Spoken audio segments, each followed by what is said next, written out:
Let's do some news rating stuff. 2 killed, 4 wounded in Reno casino mass shooting. Cops take down gunman.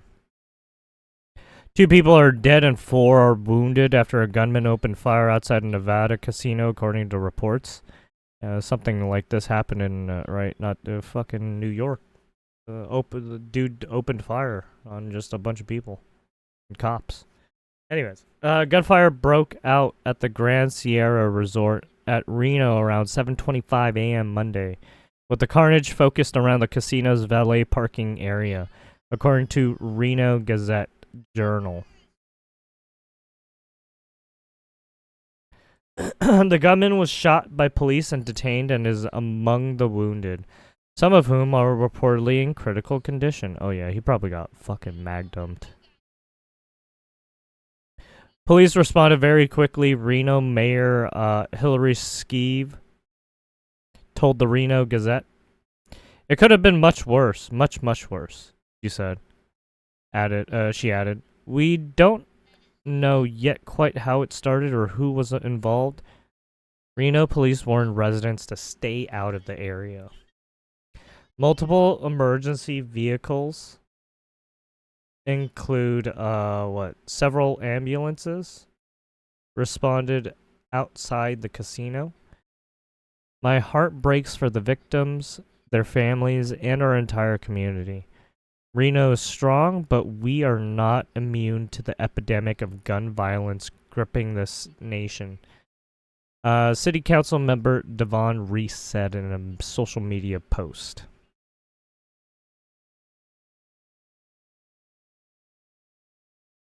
All right. I don't know if I have the New York one here. I think I have it in one of these. Jamie Lee Curtis is prepping to leave Hollywood as she slams plastic surgery as genocide. Oh, plastics. What do you mean by that? Her Friday is getting freaky. Jamie Lee Curtis said she's preparing to leave the spotlight, in part thanks to her experience of watching her famous parents' career as they aged, and thanks to watching plastic surgery take off. I witnessed my parents lose the very thing that gave them their fame and their life and their livelihood, when the industry rejected them at a certain age. I mean, Curtis, 66, told The Guardian in an interview published Saturday. I mean, the entertainment industry is very rude and cutthroat, right? If you don't jive well, or if you don't look pretty enough for them, well, that's it. Goodbye. I watched them reach incredible success and then have it slowly erode to where it was gone, she added, and that's very painful. The Halloween star's famous parents were Janet Leigh, who was in Alfred Hitchcock's Psycho, and Tony Curtis, Some Like It Hot. Leia died in 2004 at age 77, while her dad died in 2010 at age 85. They were married from 1951 until their 1962 divorce. Curtis also slammed plastic surgery as being the genocide of a generation of women by the cosmeceutical industrial complex, who disfigured themselves. Hey, I mean, wow. Isn't she a liberal too?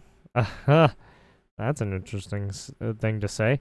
The Last Show girl actress has been married to British actor Christopher Guest since 1984 and shares daughters Ruby Knight, 29, and Annie, 38, with him. I believe that we have wiped out a generation or two of natural human appearances, she explained. The concept that you can alter the way you look through chemical, surgical procedures, fillers. There's a disfigurement of generations of predominantly women who are altering their appearances. I mean, yeah, it's true. I mean, there's obviously men who do it sometimes too, right? Those Right, those people who tried to look like Ken and Barbie dolls, right? They literally look like fucking plastic dolls. And they try to, and they keep going for this weird fucking unattainable thing. I don't know why they keep doing it, but they do it. They spend tons and tons of money on it. She blasted AI as aiding and abetting this because now the filler face is what people want. I'm not filtered right now. The minute I lay a filter on you, on and you see the before and after, it's hard to not to go. Oh well, that looks better. But what's better? Better is fake. Curtis did not name names of celebs who have admitted to getting plastic surgery, such as the Kardashians.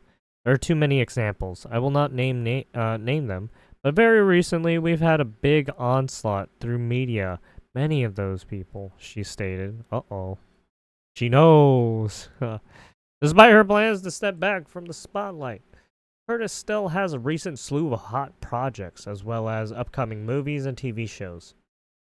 She finally won an Oscar in 2024, the Best Supporting Actress in Everything Everywhere All at Once.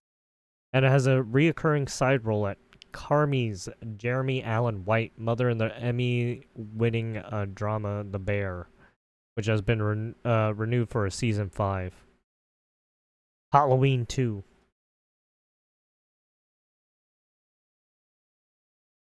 Yeah, she, right, back then, like, holy hell, right? She's also in the Freaky Friday sequel, Freakier Friday, hitting theaters Aug 8. And she recently confirmed that she will take over the late Angela Lansbury's iconic role of Jessica Fletcher in A Murder, She Wrote reboot. Coming up, she'll film Ella McKay alongside Woody Harrelson and her, the Bear, co-star Ayo Edbury, premiering in December, and will star. And the Prime Video series Scarpetta with Nicole Kidman, which doesn't have an announced premiere date yet. I've been self-retiring for 30 years. I've been prepping to get out so that I don't have to suffer the same as my family did, she told The Guardian. I want to lead the party before I'm no longer invited. I have become quite brusque, the True Lies actress added, and I have no problem saying back the fuck off. There you have it. Jamie Lee Curtis. Phoenix dad arrested after leaving 4 kids in a 125-degree car for an hour to visit the sex shop. Jesus Christ, what the fuck are you doing? What the hell? 4 young children were left inside a car that reached a sweltering 125 degrees while their father spent nearly an hour inside a Phoenix sex shop, police said.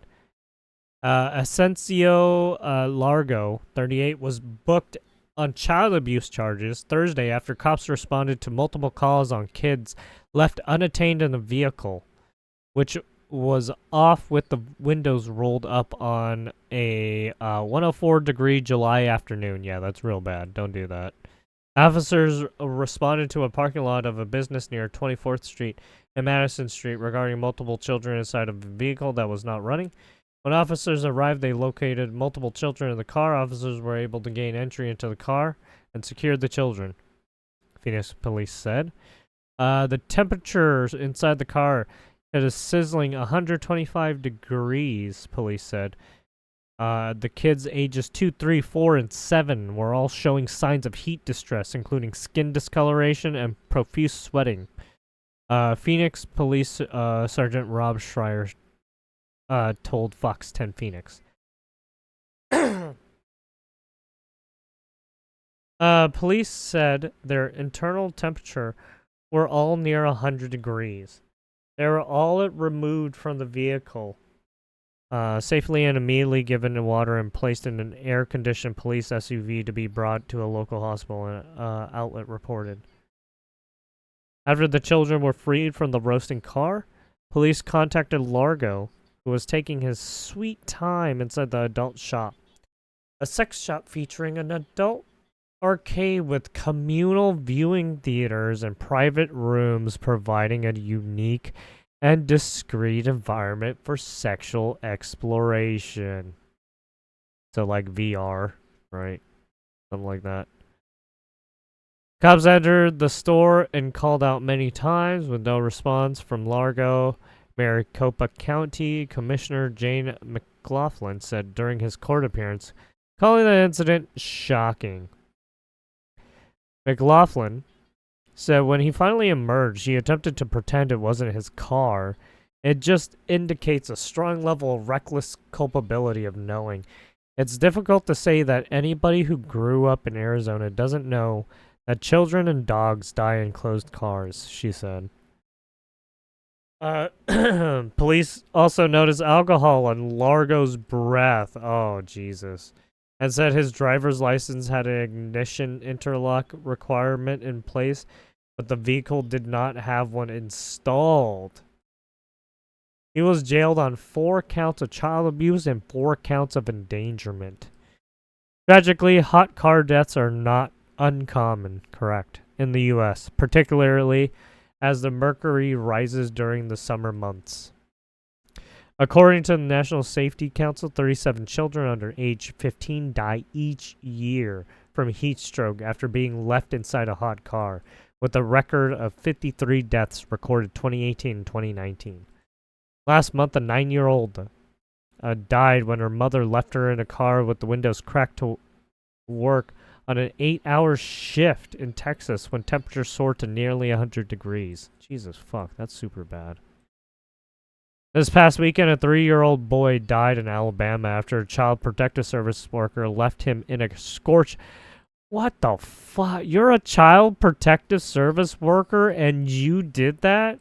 After leaving a super with the father? What the fuck, dude? Oh my goodness. See what I mean? This is what happens. Just people get oblivious sometimes.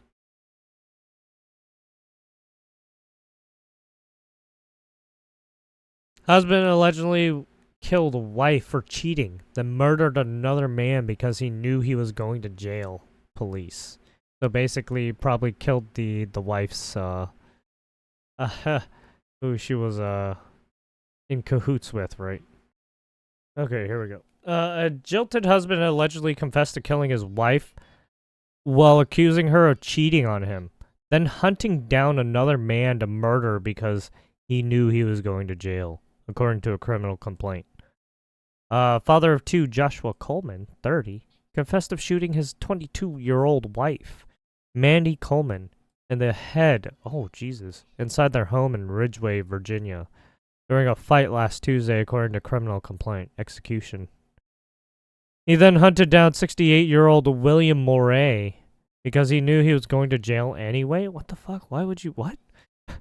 According to the complaint, which did not elaborate on why he wanted to kill Moray? Yeah, that's weird. Coleman initially could not locate Moray until he went back to his own home, where he found the other man outside while heading to check up on Mandy, and the report said. Coleman then shot him dead too, according to the affidavit. With the dead man's bullet-riddled body and the street-leading cops to the slain wife inside the house, Coleman was quickly identified as the suspect in connection with the murders. The Henry County Sheriff's Office said, and deputies also became concerned for the welfare of the Coleman's 2 small children. Yeah, because he just slayed like 2 people. An immediate coordinated effort was launched to locate the children and the suspect, the sheriff's office said. Coleman was finally busted during a traffic stop and found to be armed with a handgun and an AR-15 rifle, deputies said. 2 children were found inside the vehicle safe and unharmed. Coleman then confessed to shooting his wife in the head during an argument in which he accused her of cheating on him. The court doc said it was unclear why he targeted Moray, whose relationship to the Colemans was not immediately clear. Coleman is charged with 2 counts of first-degree murder as well as child abuse.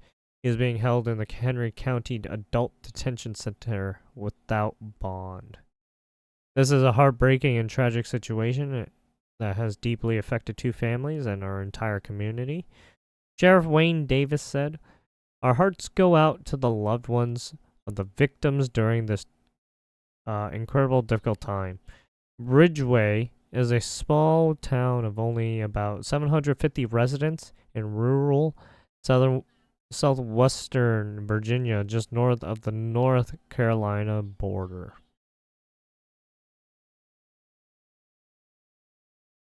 So this dude just went on a fucking unhinged war, like killing escapade, I guess. I don't know. Killed 2 people for no reason. Well, yeah, basically.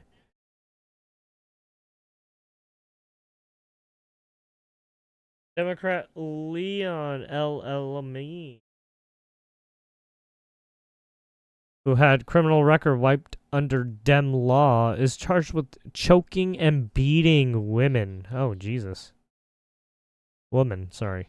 A former drug dealer who turned to politics as a poster child for Democratic-backed law that allowed his criminal record to be wiped has been charged. See, there it is. Has been charged with beating and choking a woman and dragging her by the hair, court records show. Jesus, what? Why do you allow these guys to be politicians when you know they're just fucking scumbags, right? Like what? Leonel Alameen, 44, who became a Democratic city councilman in Flint, Michigan. Michigan, fucking Democrat-run shithole, was arrested on July 10th on felony and misdemeanor charges for alleged domestic violence and assault. Court documents filed by the Mount Morris Township Police show. The accuser said she locked herself in a bathroom to escape the violence and called 911. Genesee County Prosecutor David Lenton said. She said that he had gotten angry with her because she was looking at her emails and that he punched her in the face. She fucking assaulted her too, Jesus. Dragged her by her hair and choked her around the neck, Layton told WNEM. She had bruising on her face, which is consistent with being struck in the face. She had a mark on her neck, which is consistent with the allegation of being choked. And she claims she had been dragged out by her hair, Layton said. And I do believe they found some strands of hair on the floor on the ground, so that corroborated what she said. An unregistered gun was also found inside the house. Jesus. Why is it all the... Why is it always the Democrats, man? Always the Democrats. El Alamein was first elected to the city council in November and has been pictured with high-profile Dem leaders such as U.S. Sen. Cory Booker, Democrat New Jersey. He has also been pictured with Michigan's Democratic Gov. Gretchen Whitmer, whose clean slate criminal justice program allowed him to wipe his own record. Fucking dumb bitch. See, this is why you don't trust Democrats. Al Alamein was a cocaine dealer, still known as Leon Wilson. Look, I'm all for wiping your own record, but you can't go into political position. Sorry. Al Alamein was a cocaine dealer, still known as Leon Wilson, when he was sentenced to at least 12 years on drug and weapons charges in 2003, according to the bio on his website, which admits he was left in a coma over a shootout over a drug turf war. Yeah, man, you can't make this shit up. He converted to Islam behind bars, changed his name, and founded the MADE, Money, Attitude, Direction, and Education Institute, a nonprofit... God damn. Dude, why is it an NGO, man? Nonprofit that aims to provide housing and other support to at-risk youth and ex-inmates. Uh-oh, is he trying to do more shady shit? Hopefully not. In April 2021, he had his criminal record expunged under the new Clean Slate Act, which massively expanded the number of ex-cons in Michigan who were eligible to have their records cleared. I'm excited I can really explain. I'm excited I can't really explain it. I'm overwhelmed with joy. El Alamein told Mid-Michigan Now at the time. He became an outspoken critic of the prison system, writing in a LinkedIn post last year, "Mass incarceration is one of the greatest threats to our democracy in America." Oh boy. Al Alameen's office and legal team did not give any comment following the news, but the councilman issued a statement on the Facebook page of the MADE Institute. These recent allegations are both false and deeply disheartening, but I remain confident in the truth and in the legal process, he wrote. My legal team is actively handling the matter, and I fully intend to clear my name and win this case. Basically, he's trying to he's trying to say, nope, I didn't do it. No, I'm clean. I'm clean, man. I'm clean. I'm telling you, I didn't steal that person's shoes. I swear. El Alameen's bond was set at $7,500 on July 16. He appeared in court for a hearing last Thursday. The governor's office did not respond immediately to requests for comment. But he's saying he didn't do it, but he has a history of doing shady shit, so we will see. We will see. You already got fucked, though, so. It's always the Democrats.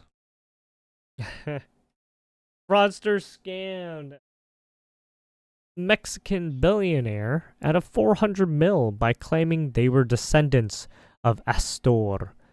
The Astora family. I feel like an absolute idiot. Uh-oh. The Mexican billionaire was tricked into lending $400 million to a group of How can you lend $400 million? Jesus. One of whom passed himself off as a descendant of the 19th century fur trader John Jacob Astora. Ricardo Salinas Pliego, the owner of the telecommunications conglomerate Grupo Salinas, told the Wall Street Journal that he thought he had found the perfect lending partner when he needed to finance a large Bitcoin investment in 2021. Instead, he was duped into a loan-to-own scheme that wiped out nearly a quarter of his net worth. Dude, it's always old. I mean, it's not always old people, but yeah. I mean, right, a lot, you constantly see this where people keep falling into the same trap, right? There's nothing you can do. People are gullible, right? I feel like an absolute idiot. How could I fall for this? Salinas Pliego, 69, told the Journal. Salinas Pliego, also net worth approached $16 billion at the peak of his wealth, had pledged shares in his company Grupo Electra as a collateral in the fraudulent loan scheme. Grupo Electro shares plunged 71% in total in a single day. In July 2024, after investors' confidence was rattled by the news that his company fell victim to fraud. Oof. Oh no. The collapse wiped $5.5 billion from his fortune, part of a broader $4 billion drop in Electra's market value triggered by the systematic sale of his shares under the loan-to-own arrangement allegedly orchestrated by Ukrainian-born American fraudster Vladimir Sklarov. Salinas Pliego's journey into this financial nightmare began when he sought to expand his cryptocurrency holdings by borrowing $400 million against his stake in Grupo Electra, the retail and baking empire his father established in 1950. Through a Swiss financial advisor, he connected with Astor Capital Fund, which claimed a prestigious lineage to the legendary New York family that once produced America's richest man. Oh yeah, this guy, he probably has like 5 or 6 banks that he uses. Yeah, and he just fucked up one of his banking systems. He just basically fucked up one of his assets by doing this. Salinas Pliegos stock collateral worth over 400 million have vanished, sold off by Sklarov, who had masqueraded as Gregory Mitchell, while his accomplice posted as an Astor family descendant, according to the Journal. Property records indicate that as part of the alleged scheme, Sklarov's lawyer and longtime associate appears to have covertly funneled Salinas' money into a series of high-end real estate purchases across the United States and Europe. The acquisitions include a $6.45 million penthouse in New York overlooking Central Park, $2.6 million mansion in Virginia purchased under the lawyer's name, and $6 million chateau in France, registered to Sklorova's wife, according to the news site Currency. Damn. See? As you can see, this is what happens when you mess with when you got a bunch of people, right? Big players who are also scammers. Fucking just literally bought up a bunch of fucking real estate with all that money that he stole. Portfolio was rounded out by 2 villas located in the affluent Greek suburbs of Marosi and Akali. The operation appeared legitimate from every angle. During video conferences, a man identifying himself as Thomas Astor Mellon joined calls from a yacht, speaking with an authentic American accent and presenting himself as both a company's chief executive and descendant of the famous Astor lineage. Basically, this is social engineering. The firm's materials reference the illustrious history of German-born fur trader John Jacob Astor, who died in 1848, as America's wealthiest individual and whose family dominated Gilded Age society.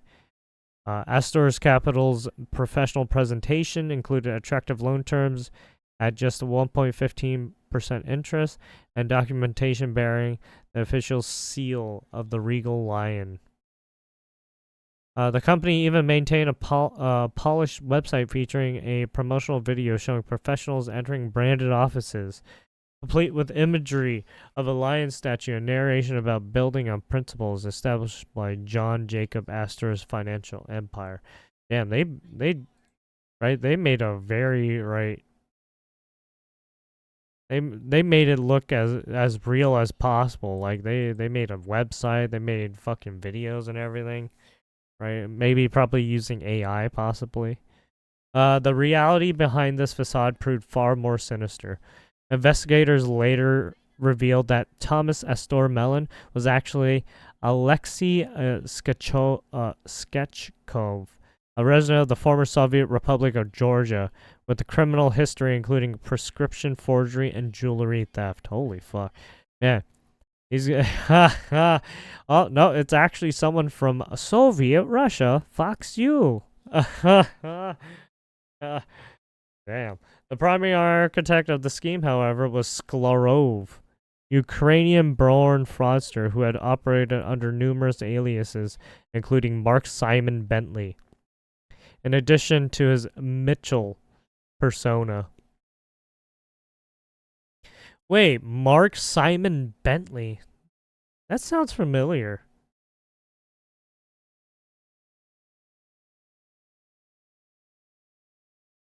That sounds like this guy's been around the block, right? Fucking with people a lot. Sklarova's criminal background stretched back decades, including prison time for masterminding an 18 million Medicare fraud in the 1990s involving companies billing for uncovered surgical dressings. After serving his sentence, he had built a substantial Midwest real estate portfolio that eventually collapsed amid litigation and loan defaults, leading to his divorce and a desperate advertisement in Crane's Detroit business seeking new opportunities.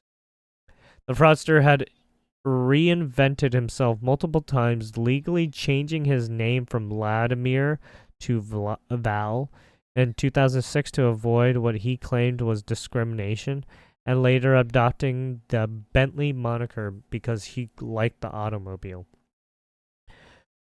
Court records show he established operations across multiple jurisdictions, creating same-name companies in various countries and requiring dispute arbitration in obscure financial centers like Jamaica and Nevis.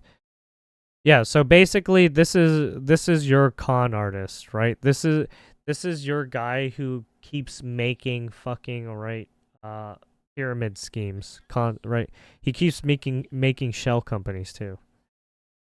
Right, to fuck with other real companies. Right? This is what you have to deal, right? This is the business landscape of people fucking with other people through business means. Warning signals emerged gradually. Salinas Pligo's financial lieutenant, Eduardo Gonzalez Salcido Sanchez. Man, he's even got the long name too. First noticed unusual trading activity in Electra shares during fall 2021. Suspicious because the stock typically experienced minimal trading volume. And then it started increasing out of nowhere. Despite these concerns, the billionaire's team maintained faith in their leading partner, particularly after visiting what appeared to be the legitimate Astor offices in New York City, complete with branded materials and a professional receptionist.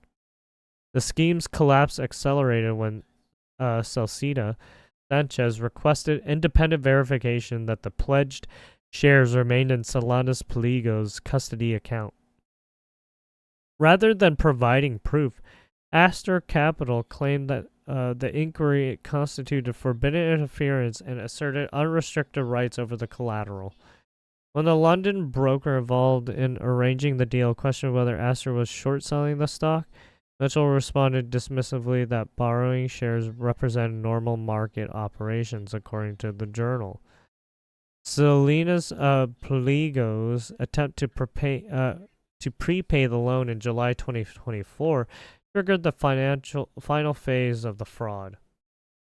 3 weeks later, Astor Capital issued a default notice citing 11 violations, including the verification request, allegedly late interest payments, and a Mexican government investigation into some of Salinas Pligo's companies.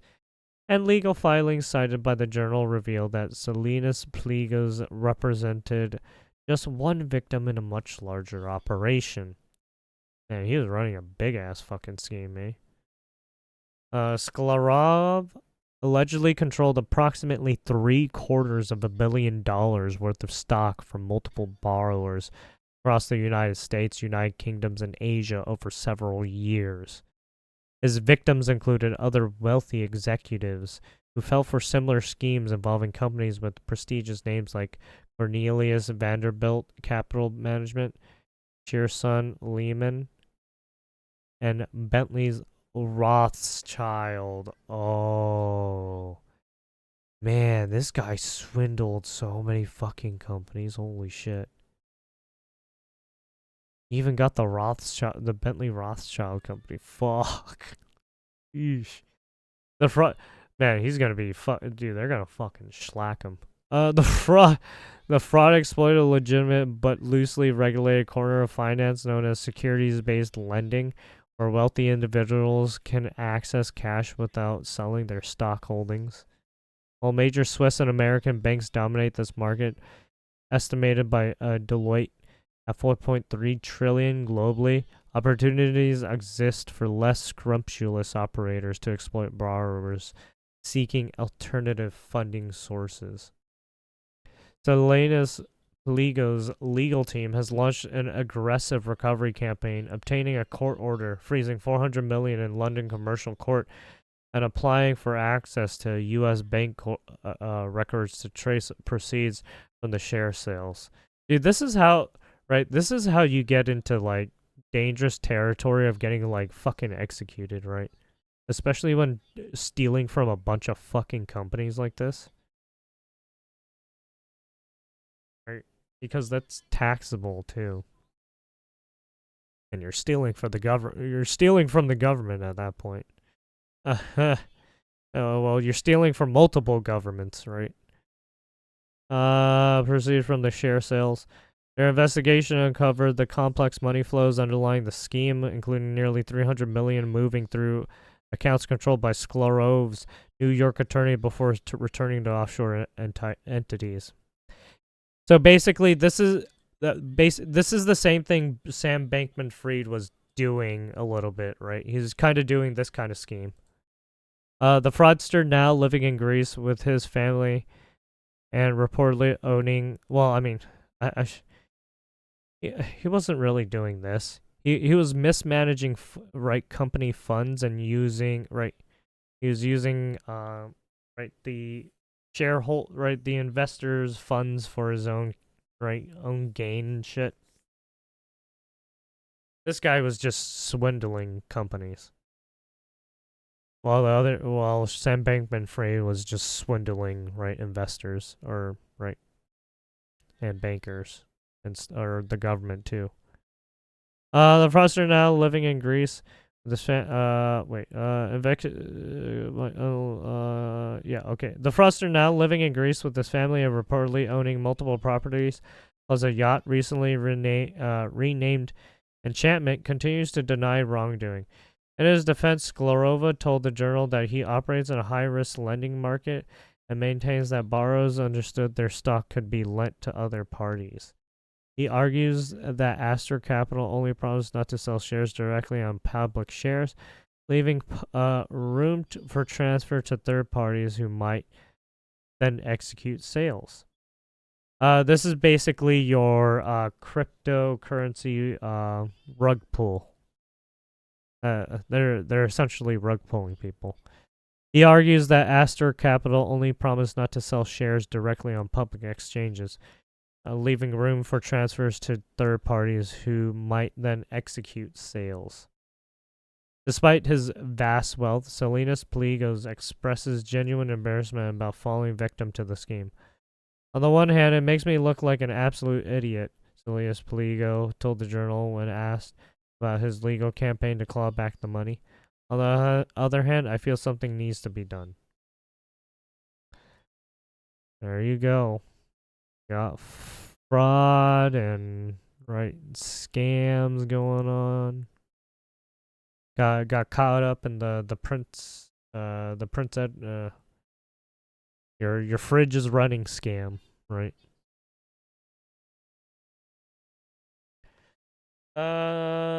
Pro-life. Texas poll accused of affair with stripper and paying for abortions. Sorry, I said playing.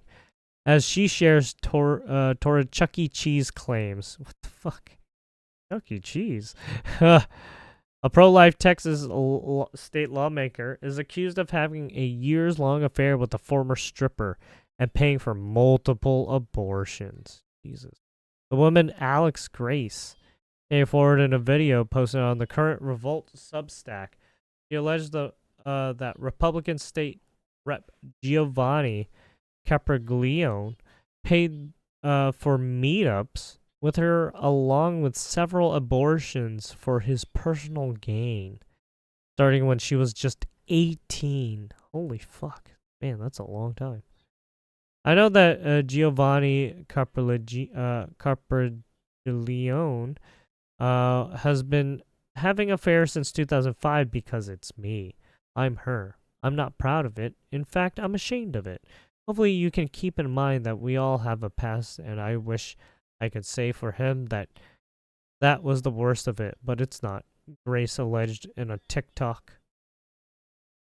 She alleged that the relationship turned sour after he began playing out his foul fantasies while he worked to erode away at women's rights. In one instance, he made her pick up cash near a dumpster behind a Chuck E. Cheese, she says.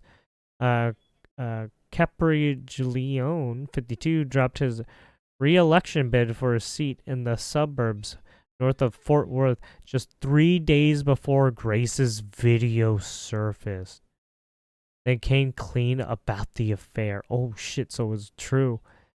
However, the Pole, who hails from Tony Southlake, denied paying for any abortions and vows to pursue legal remedies over her claims.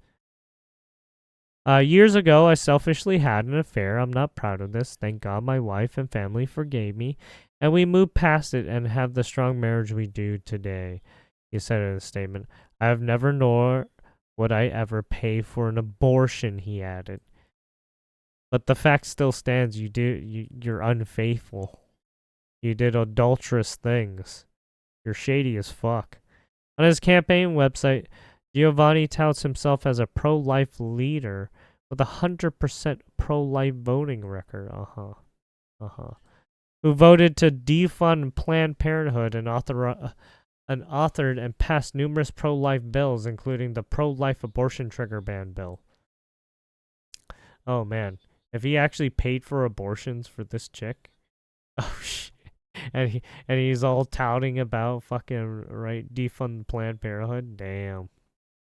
God damn. Right. Dude's a fucking hypocrite, right? The trigger ban made performing abortions punishable by up to life in prison. Grace said she was working as an 18-year-old exotic dancer when she first met Caprigileone, who came into her club in 2004 and appeared to be a very straight-laced businessman. According to the Texas Tribune, their relationship blossomed as Caprigileone returned every few weeks. He said, "Damn, he's a well-known person around those parts, eh?" He became close friends. He said he was magnetizing. He was outwardly genuine and kind. He was the one who reminded me to keep my head up. He was the one that encouraged me. He pushed me to succeed more in life. They would first meet at his office before moving to hotels and later his home while his family was away, Grace alleged. Oh my God. Jesus. She claimed that Caprigileone's wife even encouraged the tryst. Not feeling bad for his wife, she encouraged it. Quit assuming that every pregnancy that was terminated were mine. Quit assuming I was the only one. She said that she eventually had to break off their relationship, claiming it was when his fantasies were so foul and seeing the political moves that he was making were continuing to erode away at women's rights. That was the catalyst for me taking the step back. She sounds like an This is weird because she sounds like an activist, and at the same time, she sounds like she's faking certain things. But it seems like he didn't deny any of the claims. So it's like, oh shit. He fucking did it, man. Caprigileone's gave Grace gifts and cash over the course of their relationships, he said. Grace described one instance when Caprigileone's allegedly arranged to meet up at an address that turned out to be Chuck E. Cheese, according to the Texas Tribune. He told me to go to the back of the building, and next to the dumpster there would be a rubber mat. Look under it, she recalls him telling her, and under this rubber mat was an envelope with money. Grace said the relationship started to fizzle out in 2012 when he was elected in the state legislature, according to the Texas news outlet.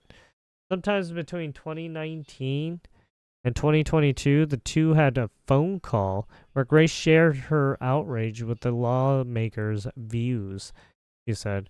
He claimed that Caprigileone hung up and the two never spoke again. Have it. putting it in the hole of a exotic dancer. It looks like they cannot. Yeah, what? There's a lot of people who tend to do that kind of shit. It seems, right? Paying for escorts, yeah. Paying for that. Whoop, yeah.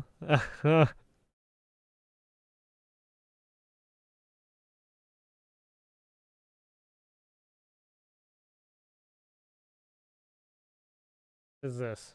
Sydney Sweeney's American Eagle ad slammed as Nazi propaganda by crazy woke mob over jeans pun. Yeah, yeah. I mean, we already went over this. I'll leave it in the description, but yeah, here it is. The whole thing is so fucking stupid.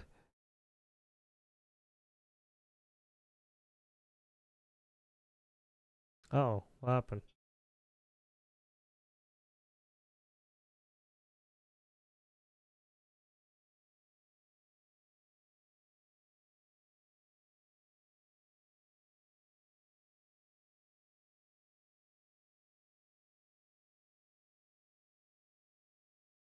Uh, okay, good. Sorry, found it.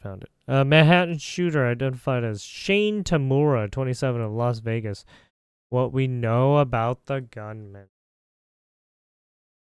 So this was the gunman in New York that was shooting up the place. The man who whoa, the man who unleashed chaos inside the Midtown Manhattan office tower on Monday afternoon has been identified as Shane Devon Tamura, a 27-year-old licensed private investigator from Las Vegas who has once dreamed of a life in football. Authorities say Tamura who had a documented mental health history, arrived in Manhattan by car on Monday afternoon following the Mammoth cross-country trip. The NYPD revealed on Monday night how Tamura had traveled through Colorado on July 26th, through Nebraska on July 27th, and through Columbia, New Jersey as recently as 4 p.m. on Monday, before arriving in Manhattan to carry out his deadly rampage. Holy shit, was he like driving? What the fuck? Did he ever sleep? He probably slept. There's no way. When he arrived, he parked his black BMW around the corner from 345 Park Avenue in the heart of Midtown Manhattan before brazenly striding across a wide city plaza with his long-form M4 rifle in plain sight by his side. Tamura had his concealed weapon permit issued by the Las Vegas Sheriff's Department on him as he walked straight into the building's lobby and opened fire. Jesus. Once in the lobby, he sprayed it with gunfire, shooting at NYPD officer in the back and a security guard who took cover behind a desk before heading to the elevator bank and headed up to the 33rd floor and the offices of Rudin Management, who'd run the building and other offices across New York City. The terrifying shooting spree killed 4 people, with another person left fighting for their life. Police believe the shooting was premeditated and likely suicidal. It appears that he knew it would be his last stand, said CNN chief law enforcement analyst John Miller, a former NYPD deputy commissioner. Oh, yeah, that's when he was in high school, I'm guessing. Right. There's him right there, 27. Here's him just walking up. Everyone's just like, what the hell? They're just walking up with an AR. He fully intended to shoot his way through the lobby and make his way to that target, whatever that might have been. The building, home to major corporate tenants, including the NFL headquarters, became the scene of a frantic lockdown as gunshots echoed through the corridors and heavily armed police teams swarmed the floors. Tamura, 27, was found with a letter on his body indicating he had grievances with the NFL and his handling of chronic traumatic encephalopathy CTE. Basically having too many head traumas, right? Basically when you have too many head traumas, you basically become mentally unstable. In the note, he railed against the NFL and pleaded for his brain to be studied. Terry Long, football gave me CTE, and it caused me to drink a gallon of antifreeze. What the fuck? He's going wild. What? Tomorrow wrote, according to CNN, you can't go against the NFL. They'll squash you. The shooter was referring to former Pittsburgh Steeler Terry Long, who committed suicide by drinking antifreeze in 2006 after suffering from CTE. Don't drink antifreeze. It will kill you. Study my brain, please. I'm sorry. Tell Rick I'm sorry for everything, the note read. Although Lee's offices are housed in the tower, sources confirmed, Tamura did not enter the NFL floor. Nevertheless, investigators are looking into it, whether he was targeting the NFL offices based on that building. Officials say he had no criminal background, but his past raises haunting questions. Tamura grew up in Hawaii, where he attended high school and was immersed in a life dominated by sports. He was a promising football player in a junior varsity, obsessed with the game and once on a path that suggested a future defined by discipline and teamwork. In a video posted online, the 2015 season, Tamura can be heard giving a post-game interview in which he spoke of his victory with the Granada Hills football team based in Southern California. This is his police department, CCW. This is his rifle with probably his blood on it.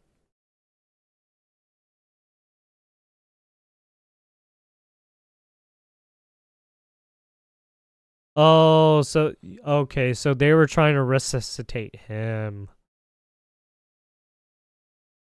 Oh no, wait, maybe those are innocent bystanders. I don't know. Shane was instrumental in his team's victory after scoring several touchdowns. They were down 10-0, stayed disciplined, and came together as a team. A couple touchdowns, he said, on the day of his interview. But in the years after he left the field, Tamura's life became murkier. He eventually relocated to Vegas, where he earned a private investigator's license and obtained a concealed carry permit to carry firearms, both legally granted through Nevada's Sheriff's Department. The latter part of Tamura's life is largely invisible to the public. Investigators in both Nevada and New York are now urgently combing through his car, phone, and computer in search of answers to try and work out what stressors or perceived injustices led him to carry out Monday's deadly shooting. During a late-night press conference, NYPD Commissioner Jessica Tisch said the police found a rifle case with rounds, a loaded revolver, ammunition and magazines, as well as a backpack and medication prescribed to Tamura. Police want to know what brought him to that building, who or what the target was, and what the grievance or motive behind it might have been, Miller explained. These cases are often involve people who experience a downfall and begin to blame others, bosses, institutions, society at large. Then they decide to get even with everybody, even though in most cases the problem is usually them, Miller said. Investigators are also poring over Tamura's social media footprint, hoping it might offer clues, manifestos, threats, cryptic posts, or grievances that might have been foreshadowed his violent act. As of now, police have not said whether Tamura had any personal or professional connection to the building or its tenants, but they are leaving no stone unturned. Authorities say there's no immediate evidence of any accomplices, but they are working methodically to verify that no other individual helped plan or facilitate his movement across state lines or into high-security office towers. right? Because he had right he had right he was a private investigator apparently, so he was doing right. It is like he was doing something behind the scenes for some reason, right? And then something happened, right? He fucking finally cracked.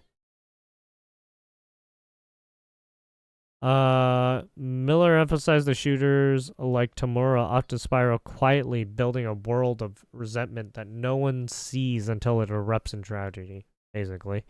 They blame their problems on other people and entities, he said, then they decide to get even with the world, with everyone, even though the problem usually begins and ends with themselves.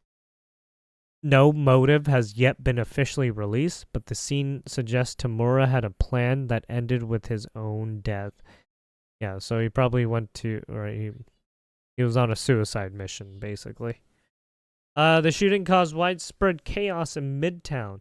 Workers from nearby finance firms spilled into the streets, hands raised above their heads as NYPD officers locked down the building and initiated a floor-by-floor search. Nearby worker Anna Smith, who had just stepped out to grab dinner, described the moment panic took over. It was like a crowd panic. She said people just started running. We had no idea what was going on. For roughly 2 hours, office workers were locked inside surrounding buildings as SWAT teams secured the area. The city's emergency management system issued alerts about road closures,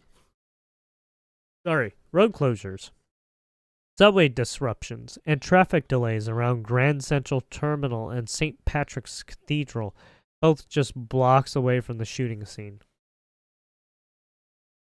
There you have it. Yeah, I wonder if they're gonna somehow blame Trump on this one now. It's like, Jesus Christ, guys. Anyways, there you have it. There's all the news articles. Thanks for watching.